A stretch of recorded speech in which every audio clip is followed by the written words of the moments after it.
أعوذ بالله السميع العليم من الشيطان الرجيم. بسم الله الرحمن الرحيم.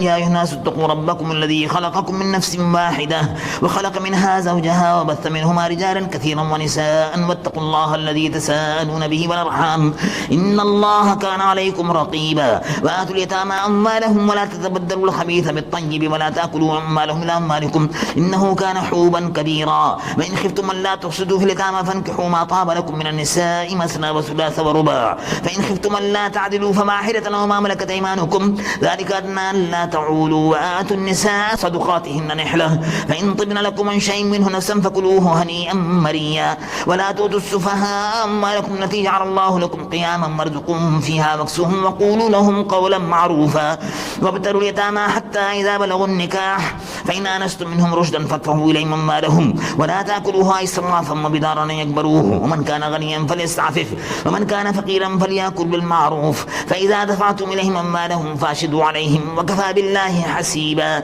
للرجال نصيب مما ترك الوالدان والأقربون وللنساء نصيب مما ترك الوالدان والأقربون مما قل منه أو كثر نصيبا مفروضا. وإذا حضر القسمة أولو القربى واليتامى والمساكين فارزقوهم منه وقولوا لهم قولا معروفا. وليخشى الذين لو تركوا من خلفهم ذرية ضعافا خافوا عليهم فليتقوا الله وليقولوا قولا سديدا. إن الذين يأكلون أموال اليتامى ظلما إنما يأكلون في بطونهم نارا وسيصلون سعيرا. يوصيكم الله في أولادكم للذكر مثل حظ الأنثيين فإن كن نساء فوق سنتين فلهن ثلثا ما ترك وإن كانت واحدة فلها النصف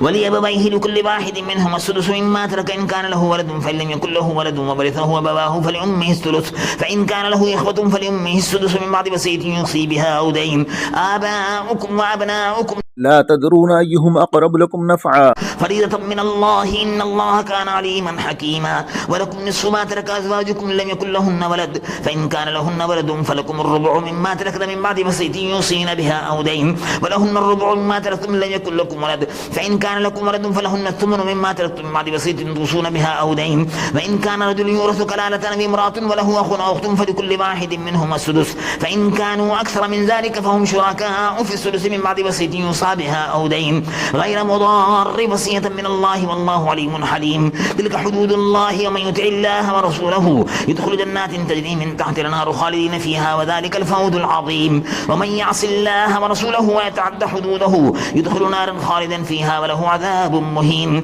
واللاتي يأتين الفاحشة من نسائكم فاستشهدوا عليهن أربعة منكم فإن شهدوا فأمسكوهن في البيوت حتى يتوفاهن الموت أو يجعل الله لهن سبيلا. واللذان يأتيانها منكم فآذوهما فإن تابا وأصلحا فاعرضوا عنهما إن الله كان توابا رحيما. إنما التوبة على الله للذين يعملون السوء بجهالة ثم يتوبون من قريب فأولئك يتوب الله عليهم وكان الله عليما حكيما. وليست التوبة للذين يعملون السيئات حتى إذا حضر أحدهم الموت قال إني تبت الآن ولا الذين يموتون وهم كفار أولئك أعتدنا لهم عذابا أليما. يا أيها الذين آمنوا لا يحل لكم أن ترثوا النساء كرها ولا تعضلوهن لتذهبوا ببعض ما آتيتموهن إلا أن يأتين بفاحشة مبينة وعاشروهن بالمعروف فإن كرهتموهن فعسى أن تكرهوا شيئا ويجعل الله فيه خيرا كثيرا. وإن أردتم استبدال زوج مكان زوج وآتيتم إحداهن قنطارا فلا تأخذوا منه شيئا تأخذونه بهتانا وإثما مبينا. وكيف تأخذونه وقد أفضى بعضكم إلى بعض وأخذن منكم ميثاقا غليظا. ولا تنكحوا ما نكح آباؤكم من النساء إلا ما قد سلف إنه كان فاحشة ومقتا وساء سبيلا. حرمت عليكم أمهاتكم وبناتكم وأخواتكم وعماتكم وخالاتكم وبنات الأخ وبنات الأخت وأمهاتكم اللاتي يرضعنكم وأخواتكم من الرضاعة وأمهات نسائكم وربائبكم اللاتي في حجوركم من نسائكم اللاتي دخلتم بهن فإن لم تكونوا دخلتم بهن فلا جناح عليكم وحلائل أبنائكم الذين من أصلابكم وأن تجمعوا بين الأختين إلا ما قد سلف إن الله كان غفورا رحيما. والمحسنات من النساء إلا ما ملكت أيمانكم كتاب الله عليكم وأحل لكم ما وراء ذلكم أن تبتغوا بأموالكم محسنين غير مسافحين فما استمتعتم به منهن فآتوهن أجورهن فريضة ولا جناح عليكم فيما تراضيتم به من بعد الفريضة إن الله كان عليما حكيما. ومن لم يستطع منكم طولا أن ينكح المحسنات المؤمنات فمما ملكت أيمانكم من فتياتكم المحصنات من المؤمنات والله أعلم بإيمانكم بعضكم من بعض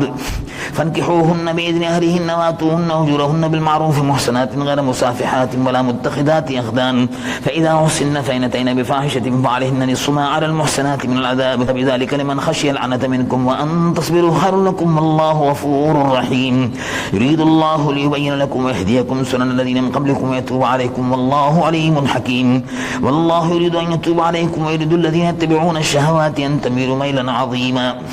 يريد الله أن يخفف عنكم وخلق الإنسان ضعيفا يا أيها الذين آمنوا لا تأكلوا أموالكم بينكم بالباطل إلا أن تكون تجارة عن تراض منكم ولا تقتلوا أنفسكم إن الله كان بكم رحيما ومن يفعل ذلك عدوانا وظلما فسوف نصليه نارا وكان ذلك على الله يسيرا إن تجتنبوا كبائر ما تنهون عنه نكفر عنكم سيئاتكم وندخلكم مدخلا كريما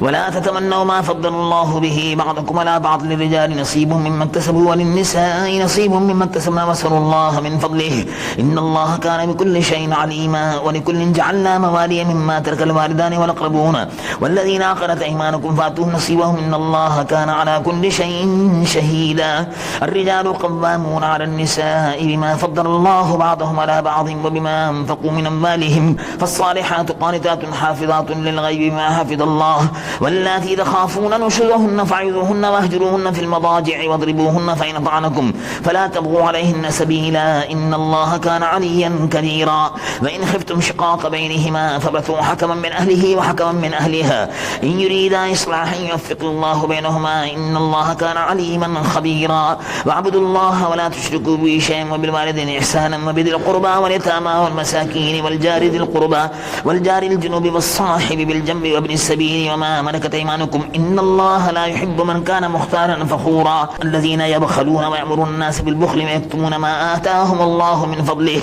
وأعتدنا للكافرين عذابا مهينا والذين ينفقون أموالهم رياء الناس ولا يؤمنون بالله ولا باليوم الآخر ومن يكن الشيطان له قرينا فساء قرينا وماذا عليهم لو آمنوا بالله واليوم الآخر وأنفقوا مما رزقهم الله وكان الله بهم عليما إن الله لا يظلم مثقال ذرة من تك حسنة يضاعفها ويؤتي من لدنه أجرا عظيما فكيف إذا جئنا من كل أمة بشهيد وجئنا بك على هؤلاء شهيدا يومئذ يود الذين كفروا وعصوا الرسول لو تسمى بهم الأرض ولا يكتمون الله حديثا يا أيها الذين آمنوا لا تقربوا الصلاة وأنتم سكارى حتى تعلموا ما تقولون ولا جنبا إلا عابري سبيل حتى تغتسلوا وإن كنتم مرضى ولا سفر أو جاء أحد منكم من الغائط أو لامستم النساء فلن تجدوا ماء فتيمموا سعيدا طيبا فامسحوا بوجوهكم وأيديكم إن الله كان عفوا غفورا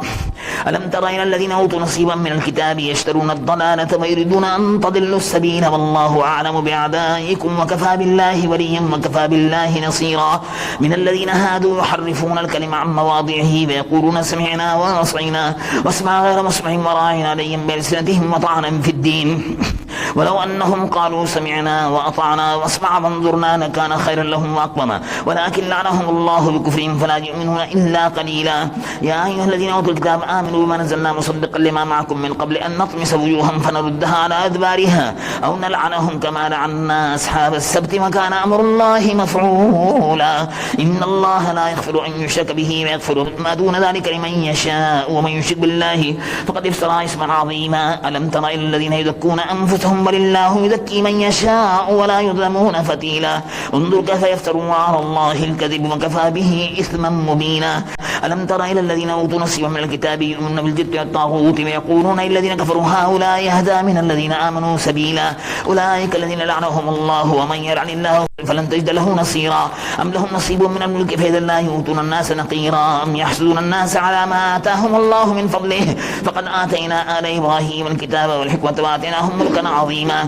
فمنهم من آمن به ومنهم من صد عنه وكفى به جهنم سعيرا إن الذين كفروا بآياتنا سوف نصليهم نارا كلما نضجت جلودهم بدلناهم جلودا غيرها ليذوقوا العذاب إن الله كان عزيزا حكيما والذين آمنوا وعملوا الصالحات سندخلهم جنات تجري من تحتها الأنهار خالدين فيها أبدا لهم فيها أزواج مطهرة وندخلهم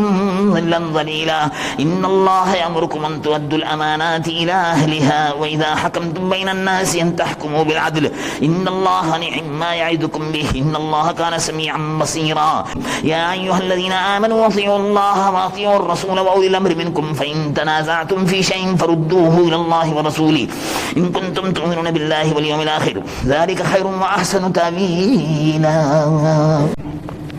ألم تر إلى الذين يزعمون أنهم آمنوا بما أنزل إليك وما أنزل من قبلك يريدون أن يتحاكموا إلى الطاغوت وقد أمروا أن يكفروا به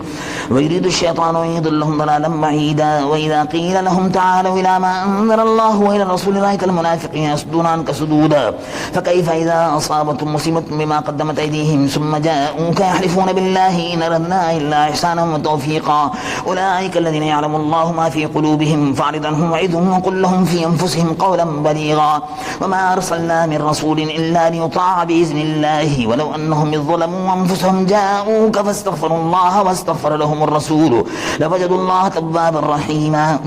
فلا وربك لا يؤمنون حتى يحكموك فيما شجر بينهم ثم لا يجدوا في أنفسهم حرجا مما قضيت ويسلموا تسليما ولو أنا كتبنا عليهم أن اقتلوا أنفسكم ويخرجوا من دياركم ما فعلوه إلا قليل منهم ولو أنهم فعلوا ما يوعظون به لكان خيرا لهم وأشد تثبيتا وإذا لآتيناهم من لدنا أجرا عظيما ولهديناهم صراطا مستقيما ومن يطع الله والرسول فأولئك مع الذين أنعم الله عليهم من النبيين والصديقين والشهداء والصالحين وحسن أولئك رفيقا ذلك الفضل من الله وكفى بالله عليما يا أيها الذين آمنوا خذوا حذركم فانفروا ثبات وانفروا جميعا وإن منكم لمن ليبطئن فإن أصابتكم مصيبة قال قد أنعم الله علي إذ لم أكن معهم شهيدا ولئن أصابكم فضل من الله ليقولن كأن لم تكن بينكم وبينهم مودة يا ليتني كنت معهم فأفوز فوزا عظيما فليقاتل في سبيل الله الذين يشرون الحياة الدنيا بالآخرة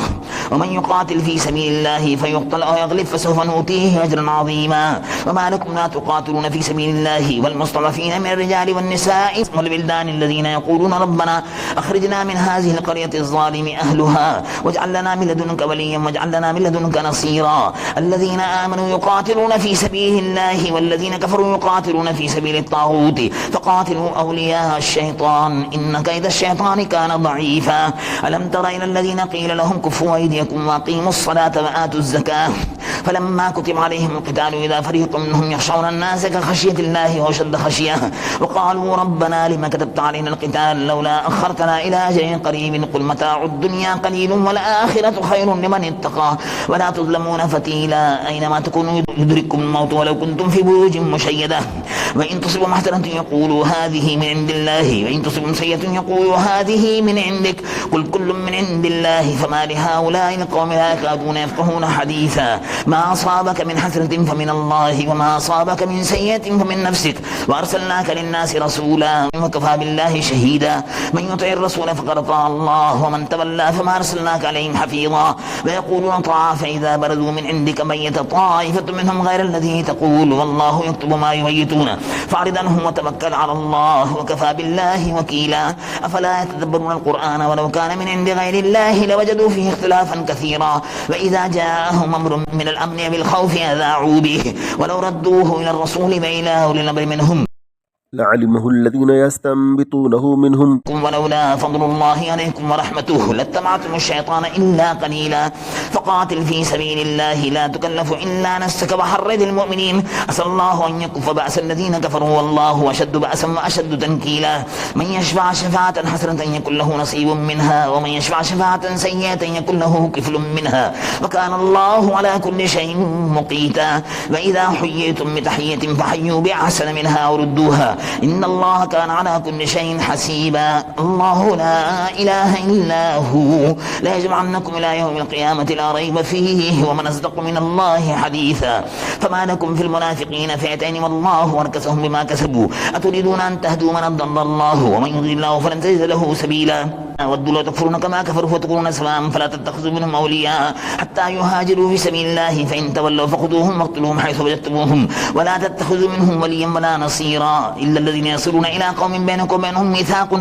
أو جاءوكم حسرت صدورهم أن يقاتلوكم ويقاتلوا قومهم ولو شاء الله لسلطهم عليكم فلقاتلوكم فإن اعتزلوكم فلم يقاتلوكم وألقوا إليكم السلام فما جعل الله لكم عليهم سبيلا ستجدون آخرين يريدون أن يأمنوكم ويأمنوا قومهم كلما ردوا إلى الفتنة يركزوا فيها فإن لم يعتزلوكم ويلقوا إليكم السلام ويكفوا أيديهم فخذوهم واقتلوهم حيث ثقفتموهم وأولئكم جعلنا لكم عليهم سلطانا مبينا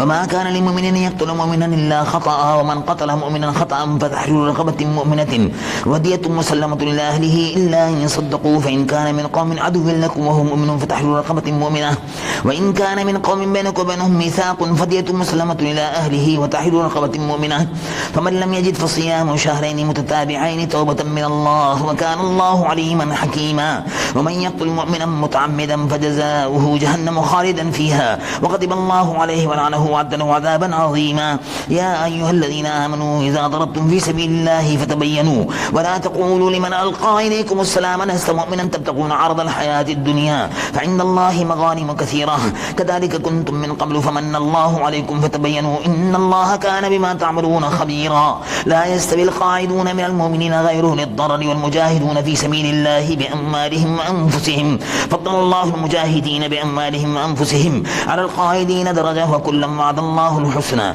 وفضل الله المجاهدين على القاعدين أجرا عظيما درجات منه ومغفرة ورحمة وكان الله غفورا رحيما إن الذين توفاهم الملائكة ظالمي أنفسهم قالوا فيما كنتم قالوا كنا مستضعفين في الأرض قالوا ولم تكن أرض الله واسعة فتهاجروا فيها فأولئك مأواهم جهنم وساءت مصيرا إلا المستضعفين من الرجال والنساء والولدان لا يستطيعون حيلة ولا يهتدون سبيلا فأولئك عسى الله أن يعفو عنهم وكان الله عفوا غفورا ومن يهاجر في سبيل الله يجد في الأرض مراغما كثيرا وسعة ومن يخرج من بيته مهاجرا إلى الله ورسوله ثم يدرك الموت فقد وقع أجره على الله وكان الله غفورا رحيما وإذا ضربتم في الأرض فليس عليكم جناح أن تقصروا من الصلاة إن خفتم يفتنكم الذين كفروا إن الكافرين كانوا لكم عدوا مبينا وإذا كنت فيهم فأقمت لهم الصلاة فلتقم طائفة منهم معك وليأخذوا أسلحتهم فإذا سجدوا فليكونوا من ورائكم ولتأتي طائفة أخرى لم يصلوا فليصلوا معك وليأخذوا حذرهم وأسلحتهم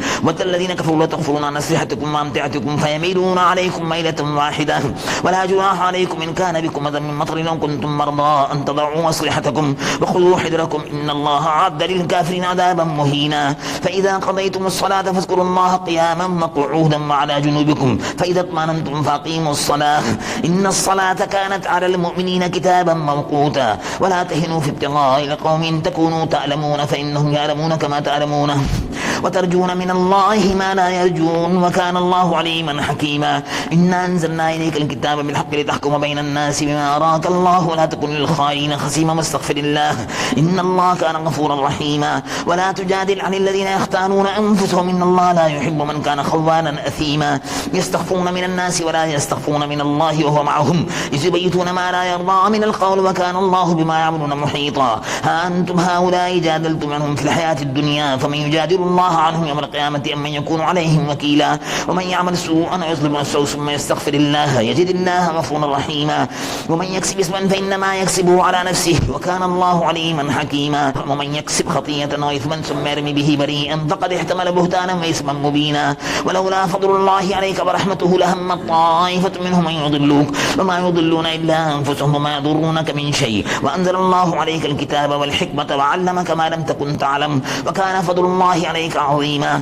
لا خير في كثير من نجواهم إلا من أمر بصدقة أو معروف وإصلاح بين الناس ومن يفعل ذلك ابتغاء مرضات الله فسوف نؤتيه أجرا عظيما ومن يشاقق الرسول من بعد ما تبين له الهدى ويتبع غير سبيل المؤمنين نوله ما تولى ونصله جهنم وساءت مصيرا إن الله لا يغفر أن يشرك به ويغفر ما دون ذلك لمن يشاء ومن يشرك بالله فقد ضل ضلالا بعيدا إن يدعون من دونه إلا إناثا وإن يدعون إلا شيطانا مريدا لعنه الله وقال لا تتخذن من عبادك نصيبا مفروضا ولأضلنهم ولأمنينهم ولآمرنهم فليبتكن آذان الأنعام ولآمرنهم فليغيرن خلق الله ومن يتخذ الشيطان وليا من دون الله فقد خسر خسرانا مبينا يعدهم ويمنيهم وما يعدهم الشيطان إلا غرورا أولئك مأواهم جهنم ولا يجدون عنها محيصا والذين آمنوا وعملوا الصالحات سندخلهم جنات تجري من تحت الأنهار خالدين فيها أبدا وعد الله حقا ومن أصدق من الله قيلا ليس بأمانيكم ولا أماني أهل الكتاب من يعمل سوءا يجز به ولا يجد له من دون الله وليا ولا نصيرا ومن يعمل من الصالحات من ذكر أو أنثى وهو مؤمن فأولئك يدخلون الجنة ولا يظلمون نقيرا ومن أحسن دينا ممن أسلم وجهه لله وهو محسن واتبع ملة إبراهيم حنيفا واتخذ الله إبراهيم خليلا ولله ما في السماوات وما في الأرض وكان الله بكل شيء محيطا ويستفتونك في النساء قل الله يفتيكم فيهن وما يتلى عليكم في الكتاب في يتامى النساء اللاتي لا تؤتونهن ما كتب لهن وترغبون أن تنكحوهن والمستضعفين من البلدان وأن تقوموا لليتامى بالقسط وما تفعلوا من خير فإن الله كان به عليما بين امرأة خافت من بعلها نشوزا وإرادا فلا جناح عليهما أن يصلحا بينهما صلحا والصلح خير وأحضرت الأنفس الشح وإن تحسنوا واتقوا فإن الله كان بما تعملون خبيرا ولن تستطيعوا أن تعدلوا بين النساء ولو حرصتم فلا تميلوا كل الميل فتذروها كالمعلقة وإن تصلحوا وتتقوا فإن الله كان غفورا رحيما وإن يتفرقا يغني الله كلا من سعته وكان الله واسعا حكيما ولله ما في السماوات ما في الأرض ولقد وصينا الذين أوتوا الكتاب من قبلكم وإياكم أن اتقوا الله وإن تكفروا فإن لله ما في السماوات ما في الأرض وكان الله غنيا حميدا ولله ما في السماوات ما في الأرض وكفى بالله وكيلا إن يشاء يذهبكم أيها الناس ويأتي بآخرين وكان الله على ذلك قديرا من كان يريد ثواب الدنيا فعند الله ثواب الدنيا والآخرة وكان الله سميعا بصيرا يا أيها الذين آمنوا كونوا قوامين بالقسط شهداء لله ولو على أنفسكم أو بالوالدين والأقربين إن يكونوا غنيا أو فقيرا فالله أولى بهما فلا تتبعوا الهوى أن تعدلوا وإن تلووا وتعرضوا فإن الله كان بما تعملون خبيرا يا أيها الذين آمنوا بالله ورسوله والكتاب الذي نزل على رسوله والكتاب الذي أنزل من قبل ومن يكفر بالله وملائكته وكتبه ورسله واليوم الآخر فقد ضل ضلالا بعيدا إن الذين آمنوا ثم كفروا ثم آمنوا ثم كفروا ثم ازدادوا كفرا